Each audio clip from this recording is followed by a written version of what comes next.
Welcome back rockets. अगर आप 18th century से 2030 में 2030 से 8 लाख साल बाद और उसके बाद कई करोड़ों साल बाद के टाइमलाइन को देखना चाहते हो तो ये मूवी आपके लिए। यहाँ पर आप देखोगे कि फ्यूचर में हमारी दुनिया कैसी है। तो चलिए शुरू करते हैं। मूवी की शुरुआत में हमारा हीरो अलेक्जेंडर पूरे बोर्ड को फॉर्मूला से भर रहा होता है। अलेक्जेंडर कोलंबिया यूनिवर्सिटी में applied mechanics and engineering department का एसोसिएट प्रोफेसर है। वो रिसर्च एंड साइंस में काफी इंटरेस्टेड होता है, लेकिन उसके इस इंटरेस्ट को उस कॉलेज का डीन कभी नहीं समझ पाता और उसे कोई नई रिसर्च करने के लिए भी अलाउ नहीं करता।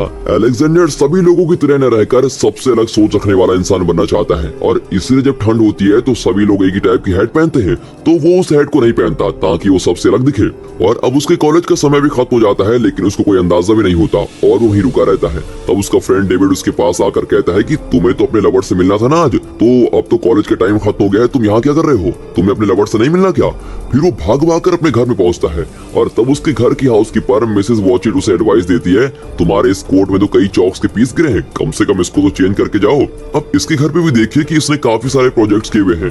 हम आज जो इलेक्ट्रिक ब्रश यूज करते हैं, ये भाई साहब ने 18th सेंचुरी में उसको यूज कर लिया है। फिर वो एक नए कोट को पहनकर मिसेस वॉचिट और डेविड को बाय कहकर चला जाता है। फिर वो एक बॉक्स को भी अपने साथ लेकर जाता है। असल में वो अपने लवर को उसे शादी करने के लिए आज प्रपोज करने वाला है, इसलिए वो एंगेजमेंट रिंग को अपने साथ लेकर जाता है। और जाते समय रास्ते में वो स्टीम से चलने वाली एक गाड़ी को देखकर बिल्कुल ही चौंक जाता है और उसको देखते हुए वहीं 5 मिनट तक खड़ी रहता है। अब क्योंकि उसे साइंस में इंटरेस्ट है और क्योंकि उसने अब तक सिर्फ घोड़े गाड़ी को देखा होता है, इसलिए वो उस स्टीम इंजन को देखकर रुक जाता है और बड़ा ही ध्यान दे रहा होता है। और न जाने किसी वजह से वो अपनी लवर के लिए फूल खरीदना भूल जाता है और वो भागकर उसकी लवर इमा से मिलने जाता है। वहाँ इमा मजे से आइस स्केटिंग कर रही होती है और अलेक्जेंडर उससे अकेले में बातें करने के लिए उसको बुलाता है और उसके साथ चलते समय उससे बातें करके किसी तरह उसको प्रपोज भी कर देता है और वो भी उस प्रपोजल से बहुत खुश होकर उससे शादी करने के लिए तुरंत राजी हो जाती है। फिर वो एक ब्लू कलर्ड मून स्टोन लगाई हुई रिंग को निकालता है और उसके फिंगर में पहनाता है। इससे माँ बहुत ही ज्यादा खुश होती है। उसी समय झाड़ियों के पीछे से एक आदमी आता है और उसके पास गन भी होती है। असल में वो एक चोर है जो लवर्स को पकड़कर उनसे चीजें चोरी करता है और उससे डरकर अलेक्जेंडर अपना पर्स, लेदर ग्लव्स जैसी चीजों को उसको दे देता है। लेकिन उस चोर के लिए ये सब चीजें काफी नहीं होती और वो अब उस एंगेजमेंट रिंग की मांग कर रहा होता है और इमा उसको देने से साफ इनकार करती है, लेकिन वो चोर उससे जबरदस्ती निकालने की कोशिश करता है और तब अलेक्जेंडर बीच में आकर उसको रोकने की कोशिश करता है और तीनों के बीच थोड़ी लड़ाई हो जाती है।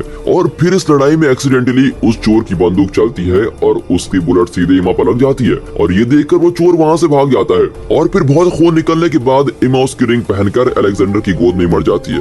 अब इस इंसिडेंट के 4 साल बाद की साइंस को दिखाते हैं। अलेक्जेंडर इमा की यादों को मिटा नहीं पाता और वो देवदास की तरह घूमता फिरता है। अब 4 साल से वो घर से बाहर ही नहीं निकला होता है और उसके फ्रेंड डेविड से भी नहीं मिलता। वो घर में ही बैठकर कोई कैलकुलेशन कर रहा होता है और तो और उसे एक बोर्ड कम पड़ने पर वो चेस बोर्ड लगाकर सीढ़ी में चढ़कर कैलकुलेशन लिखता है। और फिर इसके इस पागलपन से तंग आकर डेविड खुद ही मिलने उसको वहाँ आता है। अब डेविड कहता है इमा एक एक्सीडेंट से मर गई थी और तुम बेकार में खुद को ब्लेम कर रहे हो, उसकी मौत की वजह तुम नहीं बल्कि वो चोर है। और ऐसे कन्विंस करने की उसको कोशिश करता है, लेकिन इस बात को अलेक्जेंडर भूल नहीं पाता और बीते हुए कल को भुलाने के लिए वो काफी कुछ ट्राई कर रहा होता है। फिर वो डेविड से कहता है कि तुम मुझे सिर्फ 1 हफ्ते का वक्त दो, मैं फिर खुद तुमसे मिलने आऊंगा। और इस तरह झूठ कहकर वो उसको भेज देता है।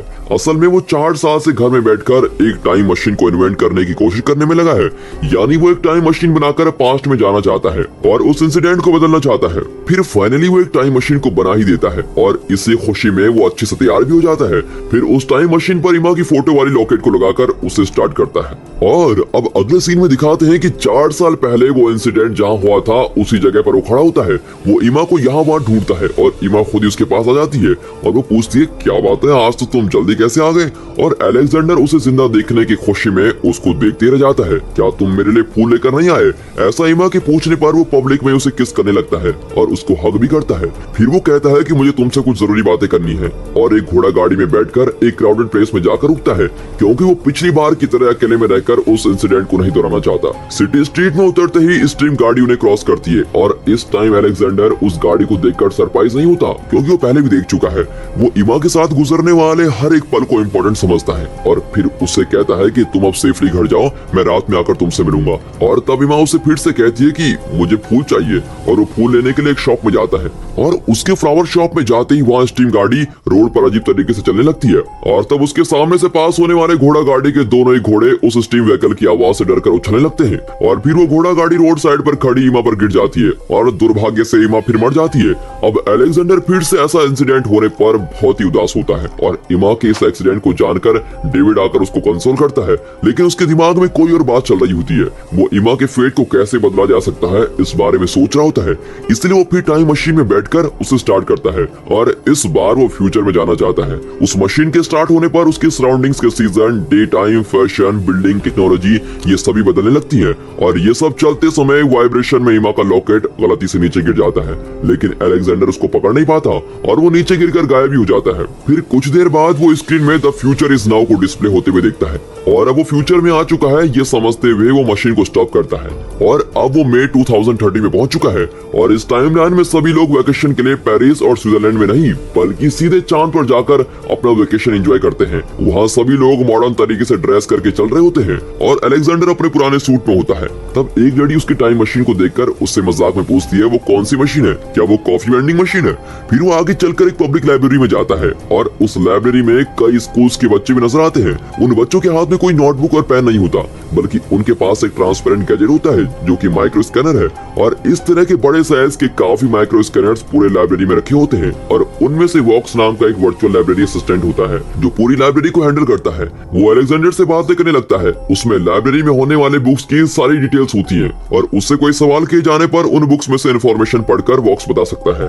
और अब अलेक्जेंडर उस आर्टिफिशियल इंटेलिजेंस वाले वॉक्स को देखकर बिल्कुल ही चौंक जाता है और उससे टाइम ट्रेवल के बारे में पूछता है। वो पूछता है कि किस वजह से मैं पास्ट के इंसिडेंट्स को बदल नहीं पाया। तब वॉक्स कहता है कि कोई अपने पास्ट को नहीं बदल सकता और इसीलिए जो हो चुका है उसको कभी भी बदला नहीं जा सकता। फिर वो टाइम मशीन पर लिखी हुई कोई बुक को पढ़ना चाहता है लेकिन वहाँ प्रैक्टिकली कुछ नहीं मिलता और अलेक्जेंडर ने 18th सेंचुरी में टाइम मशीन से रिलेटेड एक बुक लिखी होती है। उसकी लिखी हुई बुक भी उस लाइब्रेरी में होती है और उस बुक में ऑथर का टाइम पीरियड 18th सेंचुरी की डेट से 1903 तक मेंशन किया होता है, यानी 1903 में जब अलेक्जेंडर टाइम मशीन में बैठा था तब से उसको किसी ने नहीं देखा। अब टाइम मशीन पर और किसी ने भी बुक नहीं लिखी होती है और ये पता चलने पर वो समझ लेता है कि 2023 तक टाइम मशीन को सिर्फ उसी ने बनाया है। अब उसके डाउट को क्लियर करने के लिए वो फिर से टाइम मशीन में बैठकर 7 साल आगे चला जाता है, यानी कि अब वो 2037 में आ जाता है और तब देखते हैं कि पूरी न्यूयॉर्क सिटी बर्बाद हो रही है और रास्ते पर भी कोई इंसान नहीं दिखता और किसी को देखते ही पुलिस उनको अरेस्ट करके लेके जाती है। अब असल में हुआ ये होता है कि धरती पर जगह कम पड़ने से लोगों ने चांद पर जाकर घर बना लिए हैं और वहाँ रहना शुरू कर दिया है और कई सारी बिल्डिंग्स बढ़ने से चांद में कोई प्रॉब्लम हो जाती है और चांद 2 भागों में सेपरेट होने लगता है और इसके कारण चांद का वेट चेंज हो जाता है जिसकी वजह से उसका रोटेशनल ऑर्बिट भी चेंज हो जाता है और इससे वो धरती के रोटेशनल ऑर्बिट में आकर क्लैश होने लगता है और इससे धीरे धीरे धरती भी डैमेज हो जाती है और उस चांद को 2 हिस्सों में सेपरेट होते हुए देखकर अलेक्जेंडर तुरंत अपनी टाइम मशीन में जाकर बैठ जाता है और तब वहाँ अर्थक्वेक होने के कारण टाइम मशीन हिलने लगती है और इससे अलेक्जेंडर के सर पर चोट भी आ जाती है और गलती से उसका हाथ मशीन के गियर को आगे पुश करता है और टाइम मशीन स्टार्ट होकर फ्यूचर में जाती रहती है और वो कई सेंचुरीज पार करके आगे चला गया होता है और तब दिखाते हैं कि इस धरती पे सारे इंसान नष्ट हो गए होते हैं और सभी टेक्नोलॉजी भी गायब हो जाती है और हमारी धरती एक सूखी बंजर भूमि बनी रहती है। फिर बारिश आती है और उससे नदी बनकर बहने लगती और फिर घास फूस आती है। फिर इस धरती के एक बड़े जंगल को बदलते हुए देखते हैं। फिर अलेक्जेंडर भी होश में आता है और उस मशीन को स्टॉप करता है। अब इतने समय मशीन चलने से वो अब साल 8 लाख में आ चुका होता है और उसकी चेस्ट पर चोट लगने से वो बेहोश होकर वही मशीन पर गिर जाता है। अब कुछ देर बाद दिखाते हैं कि एक लड़की उसको अपने घर में ले जाकर ट्रीटमेंट दे रही होती है। इतने सालों बाद भी इस धरती पर इंसान रहते हैं। फिर जब वो ठीक होकर आंखें खोलकर देखता है तब वो एक लकड़ी के बनाए घर में होता है, लेकिन वो सभी घर जमीन पर ना होकर नदी के साइड्स में होने वाले चट्टानों पर होते हैं और वो बैम्बू स्टिक्स पर बनाए गए होते हैं और वहाँ के सभी लोग ट्रेवल करने के लिए बोट का इस्तेमाल करते हैं और वहाँ रहने वाले लोग भी वनवासी की तरह लगते हैं और उनकी भाषा भी नहीं होती और उन लोगों में से सिर्फ मारा नाम की एक लड़की ही इंग्लिश बोलना जानती है और ये वही है जिसने अलेक्जेंडर को बचाया होता है। अब बाकी के सभी लोग लैक्स नाम की लैंग्वेज में बातें करते हैं और वे सब अलेक्जेंडर को नहीं जानते, इसलिए वे एक दूसरे से कहते हैं कि इसको नदी में फेंक दिया नहीं। तब अलेक्जेंडर मारा से कहता है कि मैं एक टाइम मशीन के प्रयोग से फ्यूचर में आया हूँ, लेकिन इस बात को बाकी के लोग को बताने से वो बिलीव नहीं करेंगे। ये सोचकर वो झूठ कहती है कि वो एक पागल इंसान है और इसे इसका नाम याद नहीं है और गांव के बारे में भी कुछ पता नहीं है। तब उस गांव का लीडर उसको घूरते हुए देखता है और बाकी के लोग उसको पागल समझकर छोड़ देते हैं और फिर अंधेरा होने लगता है। तब वहाँ के लोग अपने बोट्स को ऊपर उठाकर घरों के पास ही बांध कर रखते हैं और अब ये समझ में नहीं आता कि ये बोट को पानी में क्यों नहीं रख रहे हैं। अब अलेक्जेंडर मारा से बातें करता है और वहाँ के लोगों के बारे में जानता है। मारा उन लोगों को इंग्लिश सिखा रही होती है और वो लोग उसको इलॉय कहकर बुलाते हैं। मारा का एक छोटा भाई भी होता है जिसका नाम कैरन है और उसको भी इंग्लिश आती है। अब उस टाइम लाइन में इंग्लिश सबसे पुरानी लैंग्वेज होती है और बाकी के सारी लैंग्वेजेस मिट गई हैं। फिर मारा कहती है कि उसके पेरेंट्स यहाँ पर नहीं है और वो कहीं और चले गए हैं। अब उससे बातें करते समय वो आसमान में देखता है, तब चांद टुकड़ों में टूटकर आसमान में फैला हुआ नजर आता है। फिर वो मारा से पूछता है कि आप लोग अपनी बोट्स को ऊपर उठाकर क्यों रखते हो, क्या यहाँ पर भी चोरी होती है? तब मारा कहती है कि हम तो चोरी शब्द को जानते ही नहीं है, यहाँ चोरी कोई नहीं करता, लेकिन एक सेफ्टी के लिए हम ऐसा करते हैं। अब उस रात अलेक्जेंडर को कोई डरावना सपना आता है और उसी समय मारा के भाई को भी कुछ ऐसा ही सपना आता है और वो उठकर मोरलोक करके चिल्लाने लगता है और तब मारा आकर उसको किसी तरह दिलासा देती है। फिर अलेक्जेंडर देखता है कि हैंगर में लगे हुए अलेक्जेंडर की वॉच वहाँ से गायब है। फिर वो मारा से पूछता है कि मोरलोक का क्या मतलब है, वो ऐसा क्यों चिल्ला रहा था? तब वो बस इतना कहती है कि वो कोई बुरा सपना था, लगता है वो कोई बात छुपा रही है। अब अगले दिन सुबह वो दोनों एक जगह पर जाते हैं। उस जगह पर चांद टूटने के पहले से ही कुछ चीजें होती हैं। अब मारा को उसके पेरेंट्स ने ऐसी जगह पर इंग्लिश सिखाई होती है। तब मारा उससे कहती है कि मैं मानती हूँ तुम्हारी बातें सच हैं, लेकिन तुम टाइम ट्रेवल करके इतने साल आगे क्यों आए हो? तब वो कहता है कि मैं पास्ट को बदलना चाहता था और मैं उसको बदलने गया, लेकिन कुछ भी बदल नहीं पाया। और फिर मैंने सोचा कि फ्यूचर में जिसने भी टाइम मशीन को बनाया होगा उसको पता होगा कि बीते हुए कल को कैसे बदला जा सकता है, ताकि मैं फिर से अपने पास्ट में जाकर उस इंसिडेंट को होने से रोक सकूं। लेकिन मैं वो भी नहीं कर पाया और मुझे लगता है कि फ्यूचर में आने पर टाइम ट्रेवल से जुड़ी डाउट्स को मैं क्लियर कर सकता हूँ, लेकिन मुझे कोई भी सोल्यूशन नहीं मिल रहा है। और अब मारा उसकी बात को समझ लेती है और फिर वो ये भी समझ जाती है कि अलेक्जेंडर ने अपनी लाइफ के किसी खास इंसान को खोया है और वो उसको वापस जिंदा करना चाहता है। तब अलेक्जेंडर उससे एक सवाल करता है कि क्या तुम्हारे इस गांव में कोई बुजुर्ग नहीं रहता? मैंने अब तक यहाँ किसी बुजुर्ग को नहीं देखा है। इस पर वो कहती है कि इस गाँव के सभी बुजुर्ग कहीं और चले गए हैं और अभी भी वो किसी बात को छुपा रही होती है। फिर दोनों उसकी टाइम मशीन को देखने जाते हैं और तब मारा उससे कहती है कि तुम प्लीज अपने टाइम लाइन में वापस चले जाओ और मेरे भाई को भी साथ लेकर जाओ। और अलेक्जेंडर उससे पूछता है तुम ऐसा क्यों कर रही हो? और वो पूछ ही रहा होता है कि तभी दूसरी तरफ से लोग इलोई करके पुकार कर चिल्लाने लगते हैं। अब मारा उस आवाज को सुनकर अरे वो लोग फिर से आगे कहकर अपने भाई को देखने के लिए जाती है और अलेक्जेंडर भी उसके पीछे पीछे भागने लगता है। अब भागते समय देखता है कि वहाँ किंग कॉन्ग के साइज का कोई क्रिएचर भाग कर आ रहा है। वो क्रिएचर्स वहाँ के इंसानों को अपने बाण से अटैक करते हैं और उनका शिकार भी करने लगते हैं और सभी लोग उनसे डरकर भाग रहे होते हैं और उनमें से एक बाण मारा पर लग जाता है। मारा एस्केप होने की कोशिश करती है, लेकिन मिट्टी से काफी सारे क्रिएचर्स उठकर बाहर आते हैं और जिन लोगों को बाण से अटैक किया जाता है उन्हें वो स्मेल करके एक रस्सी में बांधकर खींचते हुए जमीन के अंदर लेके जाते हैं। अब असल में इनसे डरकर वो लोग जल्दी अपने घरों में लौट जाते हैं और अपनी बोट को भी ऊपर बांध कर रख लेते हैं। ये क्रिएचर जमीन के अंदर से अटैक करने आते हैं, इसलिए वहाँ के लोग ऊंचे पहाड़ों पर अपने घरों को बांध कर रखते हैं और शायद इन्हीं क्रिएचर्स ने मारा के पेरेंट्स पर अटैक किया होता है और अब वहाँ कैरन भी उनका शिकार हो जाता है और उसके पैर पर भी बाण लग जाता है और उसे अलेक्जेंडर बचाने जाता है और वो उस क्रिएचर के साथ फाइट करता है। अब वो क्रिएचर इसको फॉलो करता है और वो भागकर एक बैम्बू पर चढ़कर ऊपर जाने की कोशिश करता है, लेकिन वो क्रिएचर उसका पीछा नहीं छोड़ता और वो उसको खींचकर नीचे गिरा देता है। अब अलेक्जेंडर पास जाता है और तब कैरन उसके पास आकर आग दिखाकर भाग जाता है। तब दूर से उस शिकार को खत्म करने के लिए एक सैनिक की गूंज सुनाई देती है और वो सुनते ही सभी क्रिएचर्स फिर से जमीन के अंदर चले जाते हैं और जाते समय वो मारा को भी साथ लेकर जाते हैं और वहाँ के लोग ये सब होते हुए देखते रह जाते हैं। लगता है ये लोग उनसे लड़कर थक गए हैं और उस गांव का लीडर कहता है कि जिन्हें भी वो क्रिएचर्स ले गए हैं उनका अंतिम संस्कार करके हम अपना काम कंटिन्यू करेंगे। अब वो कहता है कि ये सब उनका रूटीन हो गया है और यहाँ ऐसा ही चलता रहता है, लेकिन अलेक्जेंडर ऐसा नहीं होने देता और वो मारा को बचाने के लिए कैरन को साथ लेकर वहाँ से चला जाता है।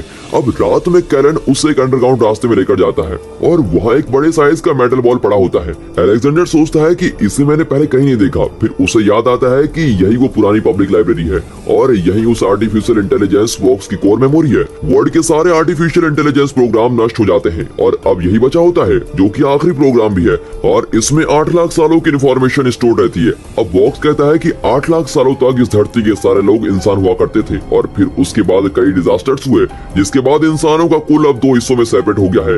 एक तो है नॉर्मल इंसान और दूसरे हैं कैनिबल, यानी जो इंसानों को खाने वाले क्रिएचर्स हैं। यानी एक तरफ से वो क्रिएचर्स भी इंसान ही है और इस तरह से बॉक्स इन कहानी को कह रहा होता है। वो कहता है कि जमीन के ऊपर रहने वाले लोगों को इलोई कहते हैं और जमीन के अंदर रहने वाले उन क्रिएचर्स को मोरलॉक कहते हैं और उन मोरलॉक से बचकर आए हुए किसी इलोई ने ही ये सारी इन्फॉर्मेशन बॉक्स को दी होती है। मोरलॉक्स बड़े खतरनाक होते हैं और उनका काम यही होता है कि इलोइस को मारना। इतना ही नहीं बल्कि मोरलॉक्स इलोई को सपने में भी आकर उनको डराते हैं। फिर फॉक्स कहता है कि ये मॉरलॉक्स एक फोर्ट में रहते हैं और वो फोर्ट ईस्ट डायरेक्शन में है। अब अलेक्जेंडर कैलन को लेकर वॉक्स की कई भी डायरेक्शन में जाने लगता है। अब थोड़ी दूर चलने पर अलेक्जेंडर को उसके सपने में आई हुई केव याद आती है और तब वो कैलन को विलेज में वापस जाने के लिए कहता है और वो अकेले उस खड्डे में उतर जाता है। नीचे से काफी सारे बैट्स झुंड में आकर उस पर अटैक करते हैं और वो उनको पार करके जाता है। तब वो किसी मशीन को चलते हुए देखता है और फिर उस मशीन के रास्ते से ही वो अंदर चला जाता है और वहाँ पर कई मॉरलॉक्स लेबर जैसा काम कर रहे होते हैं। फिर थोड़ी दूर जाने पर वहाँ इलोइस के कपड़ों के गड्ढे रखे होते हैं। शायद इसी जगह पर वो कसाई की तरह इंसानों को काटने का काम करते हैं और वहाँ के खून को देखते ही वो डर कर पास वाले खड्डे में गिर जाता है और वो जाकर पानी में गिर जाता है जहाँ काफी सारे स्केलेटन्स होते हैं और एक क्रीचर्स उसे वहाँ देख लेता है और उसके सर को पकड़कर दूसरे रूम में भेज देता है और वहीं पर मारा को एक पिंजरे के अंदर लॉक करके रखा होता है और उसके सामने सफेद बालों वाला एक इंसान बैठा होता है और वही है मॉरलॉक्स का राजा उबर। लेकिन वो दिखने में एक नॉर्मल इंसान की तरह ही है और वो अलेक्जेंडर से इंग्लिश में बातें करता है। वो कहता है जब चांद टूटने से धरती कोलैप्स हो गई थी तब कई इंसान अंडरग्राउंड में जाकर छिप गए और वहीं रहने लगे, लेकिन काफी इंसान जमीन पर ही रह गए थे और वो उस डिजास्टर से बचकर सर्वाइव कर रहे थे। फिर बाद में जब धरती स्टेबलाइज हो गई तब अंडरग्राउंड के लोगों को वापस धरती पर आना नामुमकिन था क्योंकि वो इंसान अंडरग्राउंड में रहकर इंसानों को ही पकाकर खाने लग गए थे। फिर कुछ सालों बाद जब वो जमीन पर आना चाहते थे तब सूरज की रोशनी को झेल नहीं पाए क्योंकि हजारों सालों तक वो जमीन के नीचे सूरज की रोशनी के बिना ही रहे थे और सूरज की रोशनी शरीर पर न लगने से ही ये क्रिएचर्स के शरीर सफेद हुए हैं और इसी के कारण ये क्रिएचर्स सुबह के टाइम शिकार करने नहीं आते बल्कि वो शाम होने पर आते हैं और इन क्रिएचर से डरकर ही सभी लोग जमीन पर न रहकर अपने घरों को चट्टानों पर बांध कर रखते हैं। और इतना नहीं बल्कि इन्हें शिकार करने के लिए पावरफुल और स्ट्रॉन्ग क्रिएचर्स की जरूरत होती है और शिकार करने के लिए उन क्रिएचर्स का एक ग्रुप होता है जो बाकी के मॉरलॉक से ज्यादा स्ट्रॉन्ग होता है और उन्हें हंटर्स कहा जाता है। मॉरलॉक से खाने की जरूरतों के लिए हंटर्स का ग्रुप बनाया गया है और यही हंटर्स इलोई लोगों को शिकार करते हैं और उन्हें शिकार करने के अलावा और कोई काम नहीं आता। उन्हें नॉर्मल इंसानों की तरह बातें करना भी नहीं आता, लेकिन किसी कम्युनिकेशन के बिना ही यूबर उनके दिमाग में जाकर उनको कंट्रोल कर लेता है। यानी इन मॉरलॉक्स को टेलीपैथी के जरिए कम्युनिकेट करके उनको कंट्रोल किया जा सकता है और इसी पावर होने से ये राजा बनकर मॉरलॉक्स की दुनिया को रूल कर रहा है और ये राजा ही सबसे ज्यादा इंटेलिजेंट होता है क्योंकि इसी ने शिकार करने के लिए मॉरलॉक्स की टीम बनाई होती है। अब अक्सर वो हंटर्स को जमीन पर शिकार करने के लिए भेजता है और वो लोग भी काफी इंसानों को लेकर आते हैं और उनमें से अगर लड़की आ जाए तो वो उसको अपने डिजायर के लिए रख लेता है। अब उबर्ट सिर्फ उन मॉरलॉक्स के दिमाग को ही नहीं बल्कि किसी भी लिविंग बीइंग के दिमाग को A to Z पढ़ सकता है और इसी पावर से वो अब तक अलेक्जेंडर के दिमाग को पढ़ चुका होता है और उसे पता चल गया होता है कि वो एक टाइम मशीन के जरिए यहाँ आया है और उस टाइम मशीन के बारे में कई बातें जानने के लिए ही उसने अभी तक उसको जिंदा रखा होता है। फिर वो अपनी पावर को यूज करता है और अलेक्जेंडर के दिमाग में इमा जिंदा है ऐसी इमेजिनेशन क्रिएट करता है। फिर वो एक ऐसा इल्यूजन क्रिएट करता है जिसमें अलेक्जेंडर और इमा की शादी होती है और उन दोनों के 2 बच्चे भी हैं। फिर वो उसको एक और सच बताता है कि इमा की मौत ही उस टाइम मशीन को इन्वेंट करने की मेन वजह थी। ये एक कॉज एंड इफेक्ट जैसा है। अब अगर वो उसी टाइम मशीन से पास्ट में ट्रेवल करके इमा को बचा लेता है तो वो इमा के साथ शादी करके बच्चों के साथ जी रहा होता और तब वो मशीन को इन्वेंट नहीं करता। यानी इमा मरने से ही उसने टाइम मशीन को इन्वेंट किया था और अगर इमा जिंदा होती तो वो टाइम मशीन को नहीं बनाता और टाइम मशीन के ना होने पर वो यहाँ तक भी नहीं पहुँच पाता और अगर उसको यहाँ पहुँचना था तो इमा का मरना जरूरी था। और यूबर इसी बात को समझाना चाहता है और इसे ही टेम्पोरल पैराडॉक्स कहा जाता है और लगता है कि टाइम मशीन के जरिए टाइम ट्रेवल करके यूबर से ही उसे ये इन्फॉर्मेशन मिलनी थी और यही उसका फ्यूचर था और इस फ्यूचर को सच करने के लिए ही वो इमा को जिंदा नहीं कर पाया। ये सभी बातें कहकर यूबर उसे कहता है कि तुम अब अपने टाइमलाइन में वापस लौट जाओ और वो उसकी टाइम मशीन को लाकर उसके सामने खड़ा कर देता है। तब अलेक्जेंडर उस पर बैठकर कुछ सोचता है और यूबर से अपनी वॉच को मांगता है। यूबर उसे उसकी वॉच देने के लिए उसके पास जाता है और उसको खींचकर अपनी टाइम मशीन पर बैठ जाता है। अब मशीन पास्ट में जाना शुरू हो जाती है और दोनों टाइम मशीन पर ही लड़ने लगते हैं और फिर यूबर अपनी नाइफ से उस पर अटैक करने की कोशिश करता है। फिर यूबर उसका गला घोटने लगता है और तब अलेक्जेंडर प्रेशर पंप को यूज करके उसके चेहरे की तरफ घुमा देता है और धुआं चेहरे पर आते ही यूबर लड़खड़ाकर मशीन के उस बबल से बाहर जाता है, लेकिन वो अलेक्जेंडर के गले को दबाकर रखता है और तब अलेक्जेंडर बड़ी मेहनत से गियर को फ्यूचर की तरफ पुश करता है और अब मशीन फ्यूचर में जाने लगती है। अब टाइम मशीन में ना होने से यूबर बूढ़ा होने लगता है और फिर वो मरकर स्केलेटन बनकर राख हो जाता है। फिर उससे बच जाने पर अलेक्जेंडर टाइम मशीन को रोक देता है और इतने समय में अलेक्जेंडर करीबन 7 करोड़ साल आगे आ चुका होता है और वो अपने सराउंडिंग्स में देखता है कि धरती एक नरक जैसी बन गई है और वो जहाँ भी देखता है वहाँ मॉरलॉक्स की केव के अलावा कुछ नहीं होता। फिर वो समझ लेता है कि ये मॉरलॉक्स इतने करोड़ों सालों तक भी जीवित हैं और इंसानों को मारकर खा चुके हैं और अब वो जमीन पर ही रहने लगे हैं। अब वो फिर से मशीन को पास्ट में ले जाकर मारा के टाइम टाइमलाइन में जाता है और मारा को उस पिंजरे से बाहर निकालता है। फिर वो अपनी गाड़ी को जानबूझकर टाइम मशीन के व्हील के बीच में फंसाकर उसे ऑन करता है। अब व्हील के बीच में वॉच फंसने से हमेशा की तरह उसमें बबल फॉर्म होता है और वो अजीब तरीके से घूम रहा होता है। फिर वो मारा को उस जगह से तुरंत बाहर लेके जाता है। उसी समय उनके पीछे आने वाले एक हंटर मॉर्लॉक उन पर हमला छोड़ देते हैं और इससे गुस्सा होकर मारा उस मॉर्लॉक को एक बड़े हथौड़े से जोर जोर से मारकर गिरा देती है। अब अलेक्जेंडर के सीन में बाण लगने से उसकी स्मेल से अंदर के सभी मॉर्लॉक उन्हें अटैक करने आते हैं। फिर वो दोनों उनसे बचने के लिए तेजी से भागने लगते हैं और फाइनली वो केव के एंड तक पहुंच जाते हैं। वो ऊपर चढ़ने लगते हैं और तब ऊपर उस गांव के लोग वहां वेट कर रहे होते हैं। लगता है कैरन ने उनको सब कुछ बता दिया होता है और यहाँ टाइम मशीन में इसने जो गड़बड़ की होती है उससे मशीन तेजी से घूम रही होती है। असल में उसने टाइम मशीन को एक बॉम्ब जैसा बना दिया होता है और उस जगह पर एक पावरफुल एनर्जी क्रिएट हो रही होती है। एक समय आने पर वहाँ बहुत ही बड़ा ब्लास्ट होता है और उससे रिलीज होने वाली एनर्जी उस पूरे केव में फैल जाती है और वहाँ के सारे मॉर्लॉक्स को नष्ट कर देती है। और उस एनर्जी के खड्डे से ऊपर आने के पहले ही गांव का लीडर उन दोनों को ऊपर खींच लेता है। फिर वो सभी लोग वहाँ से एक साथ दूर भागने लगते हैं और तब वो एनर्जी उस खड्डे से ऊपर तक आकर उस केव को भस्म कर देती है और अंडरग्राउंड के सारे मॉर्लॉक्स अब उस एनर्जी से नष्ट हो चुके होते हैं। और इस ब्लास्ट को होते हुए अलेक्जेंडर और गाँव के लोग दूर खड़े होकर देख रहे होते हैं और सोचते हैं कि फाइनली उन क्रिएचर से उनको छुटकारा मिल गया है। और तब माना अलेक्जेंडर से कहती है कि तुमने हमें बचाने के लिए अपनी टाइम मशीन को नष्ट कर दिया, अब तुम अपनी टाइमलाइन में कभी भी वापस नहीं जा सकते। और वो उसके लिए सॉरी भी कहती है। तब वो कहता है कि वो एक मशीन ही तो है, कोई बात नहीं।